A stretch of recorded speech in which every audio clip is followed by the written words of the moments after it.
Assalamu alaikum. My name is Shanawaz Khan. You are watching Shanawaz NF Khan. We are going to learn the English workshop of a teenager's period. Watch it and enjoy it. Thank you. After explanation of the poem A Teenager's Prayer, I am going to tell you about rhyming words. How to pick out the rhyming words from the poem. It is very easy to understand the rhyming words. When you read the poem, you find the similar sound word at the end of the line in the poem. That is called rhyming words. In other words, the repetition of the similar sound is called rhyming words in the poem. Same sound और तकरीबन एक ही जैसी आवाज़ रखने वाले अल्फाज poem में rhyming words कहलाते हैं. जैसे each day brings new beginnings, decision I must make. तो बिगिनिंग्स और मेक ये दो डिफरेंट वर्ड हैं जिनके साउंड सिमिलर नहीं है, एक जैसे नहीं है. I am the only one to choose the road that I will take. अब मेक और टेक, यहाँ दूसरी लाइन में मेक दिया गया है और चौथी लाइन में टेक दिया गया है. तो मेक और टेक ये सुनने में एक जैसे लगते हैं, इसीलिए ये राइमिंग वर्ड्स होंगे पोएम में. तो बहुत आसान है इसे समझना. तो मेक और टेक राइमिंग वर्ड्स होंगे. तो देखिए दूसरे स्टेंजा में, I can choose to take the road of life that leads to great success और travel down the darken road that leads to great distress. तो आप जान चुके होंगे कि इसमें राइमिंग वर्ड्स क्या है. तो सुनने में एक जैसे लगने वाले अल्फाज होंगे सक्सेस और डिस्ट्रेस. तो इस तरह ये rhyming words success and distress होंगे. तीसरी स्टेंजा में देखिए, please open my eyes dear lord that I might clearly see, help me stand for what is right, bring out the best in me. तो देखिए सी और मी यहाँ पर राइमिंग वर्ड्स होंगे. तो बताइए मुझे आखिरी दो स्टेंजा में इस पोएम में राइमिंग वर्ड्स कौन कौन से होंगे. Help Lord to just say no when temptation comes my way, that I might keep my body clean and fit for life each day. When my teenage years are over I know that I will see that life is lived its very best with you walking next to me. आप जरूर बताइए कि इन दो stanza में rhyming words कौन से होंगे. Rhyming word समझने के बाद हम समझने जा रहे हैं राइमिंग स्कीम. ये बहुत ही आसान है इसे समझना.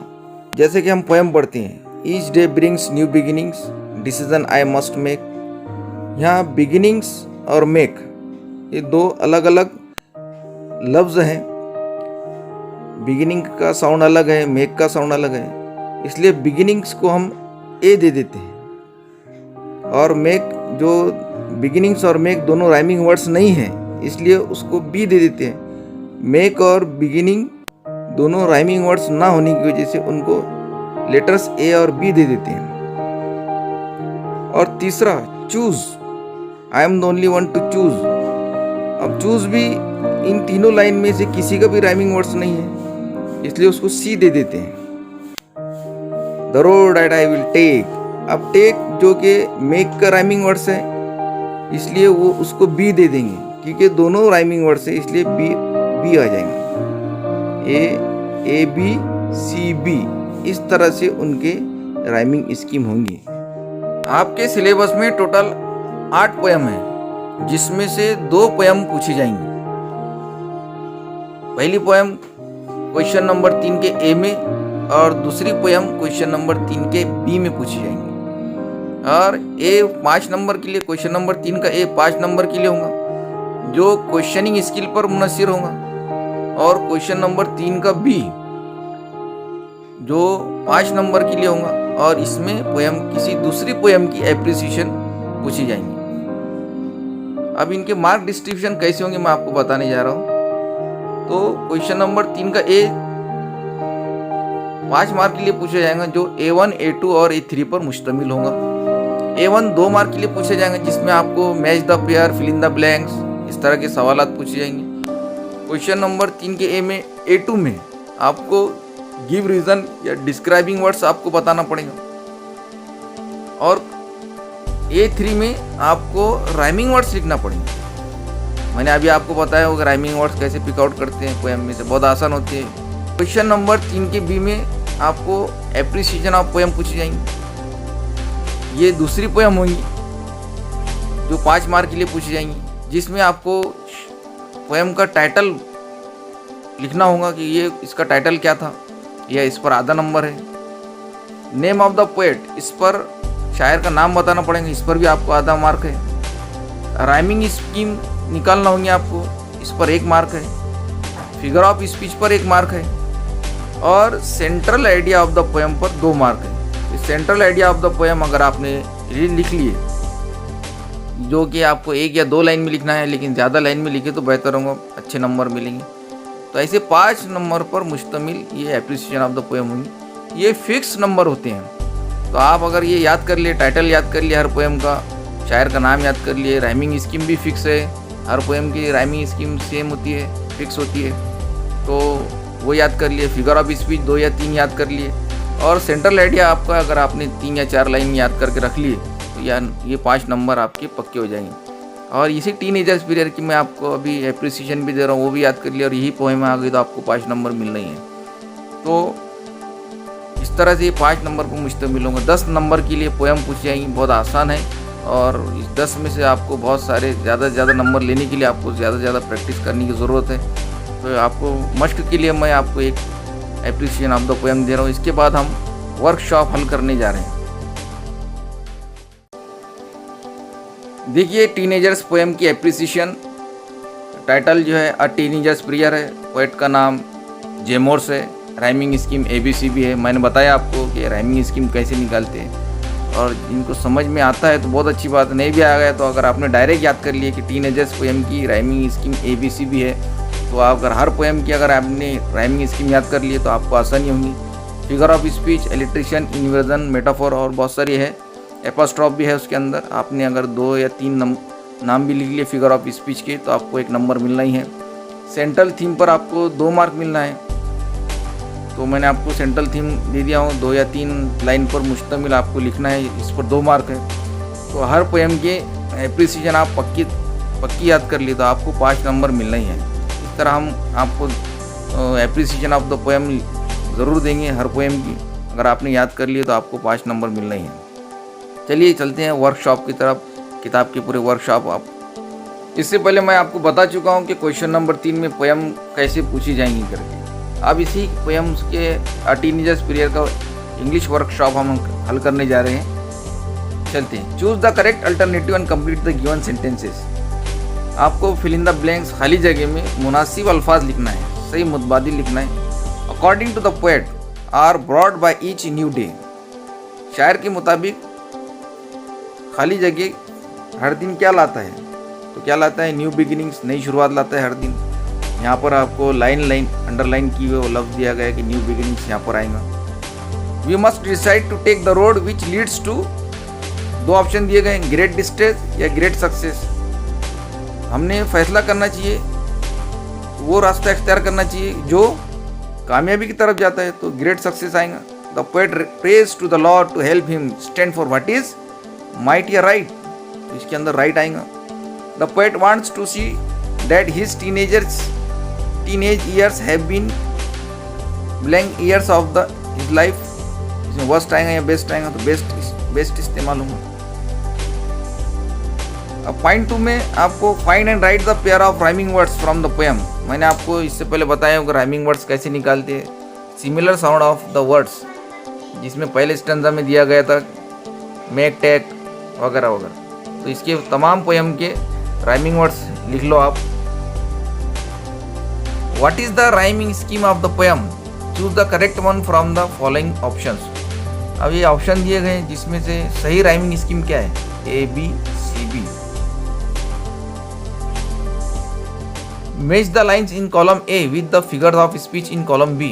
आपको कॉलम A को कॉलम B से जोड़ना है। डिसीजन आई मस्ट मेक, इसमें फिगर ऑफ स्पीच कौन सा इस्तेमाल किया गया है, तो पहले का B यानी इन्वर्जन।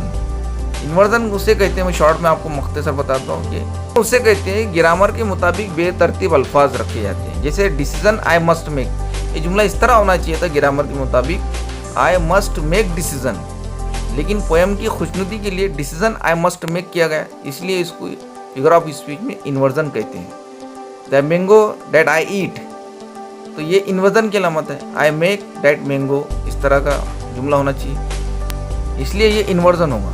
नंबर 2 पॉइंट देखिए, please open up my eyes dear Lord. अब यहाँ पर खुदा से बात कर रहा है, मतलब एब्सेंट ऑब्जेक्ट से बात कर रहा है, इसलिए ये एपोस्ट्रॉफ होगा, तो फिर दूसरे का ए इस्तेमाल होगा। तो शायर जब पोएम में किसी एब्सेंट ऑब्जेक्ट से बात करता है तो एपोस्ट्रॉफ कहलाता है, ये भी हमने देखे हैं। Travel down the darken road, यह एलिट्रेशन। एलिट्रेशन तो समझना बहुत ही आसान है, जिसमें लेटर्स ABCD बार बार इस्तेमाल होते हैं, 2 मरतबा इस्तेमाल हो जाते हैं। जैसे यहाँ पर डाउन और डार्कन दोनों डी से शुरू है पोएम में, तो इसलिए ये एलिट्रेशन होगा। तो तीसरे का डी। तो कोई लेटर्स अगर पोएम में बार बार आ रहे हैं तो वो उस लाइन में एलिट्रेशन इस्तेमाल होता है। I can choose to take the road of life, इसके अंदर मेटाफर इस्तेमाल हुआ है। मेटाफर तशबीह के लिए इस्तेमाल होता है, जैसे कि तुम एक शेर की तरह बहादुर हो, तो ये सिमिली कहलाता है। की तरह अगर वर्ड आ जाता है तो सिमिली कहलाता है। लेकिन अगर हम उसको कहते हैं कि तुम शेर हो, डायरेक्ट कह देते तो वो मेटाफर होता है। तो इसलिए अगर डायरेक्ट तशबीह दी जा रही है कि तुम वही हो तो उसको मेटाफर कहते हैं, और तुम उसी की तरह हो तो उसको सिमिली कहते हैं। तो मेटाफर और सिमिली में आपको ये फ़र्क बताया, ताकि मैं I can choose to take the road of life, ज़िंदगी का रास्ता डायरेक्ट इस्तेमाल किया गया है, इसलिए इसके अंदर मेटाफर इस्तेमाल किया गया। और यहाँ पर डेफिनेशन दी गई एलिट्रेशन की। Alliteration is the occurrence of the same sound that at the beginning of the words in a phrase, sentence etcetera, such as that life is lived its very best. तो life and lived 2 मरतबा letter इस्तेमाल हुए L, यहाँ पर alliteration की मिसाल दी गई। Elements of planning and interview, interview के प्लानिंग के लिए कौन कौन सी चीज़ें होना चाहिए। Form groups and discuss each elements of planning and interview and prepare notes on each element, हमको क्या करना चाहिए, कैसा प्लान बनाना चाहिए, इसके बारे में बताया गया। फॉर्मेट एंड स्ट्रक्चर, फॉर्मेट और स्ट्रक्चर में इंटरव्यू का नाम आएगा और इंटरव्यूअर का नाम आएगा। साइज एंड लेंथ, वो इंटरव्यू कितना बड़ा है, it should be brief and all aspect should be covered, कि ये मुख्तसर भी होना चाहिए और तमाम पहलू उसमें कवर भी होना चाहिए, कि हर सवाल बराबर होना चाहिए कि जिसका हम इंटरव्यू ले रहे हैं।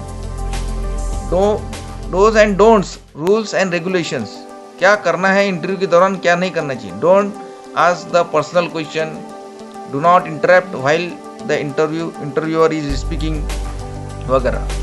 टाइप्स ऑफ क्वेश्चन, यस या नो, WH क्वेश्चन, इसके अंदर यस या नो टाइप क्वेश्चन भी होना चाहिए और WH क्वेश्चन भी होना चाहिए करके। तो कितने सवाल आप पूछेंगे और कितने WH पूछेंगे, कितने यस या नो टाइप पूछेंगे, ये ऐसा प्लानिंग करना है। और इस प्लानिंग के बाद आपको इसी पर डिपेंड एक एक्टिविटी दी जा रही है कि आपने अगर आप प्लानिंग कर ली है तो आपको एक टास्क दिया जा रहा है, एक एक्टिविटी दी जा रही है। Prepare a set of 10 question to interview any successful teenager, एक कामयाब टीनेजर का इंटरव्यू लेना है जिसने अपने टीनेज में कामयाबी हासिल की है। You may use the following guidelines, standard template for conducting an interview format, आपको एक फॉर्मेट दिया गया है यहाँ पर।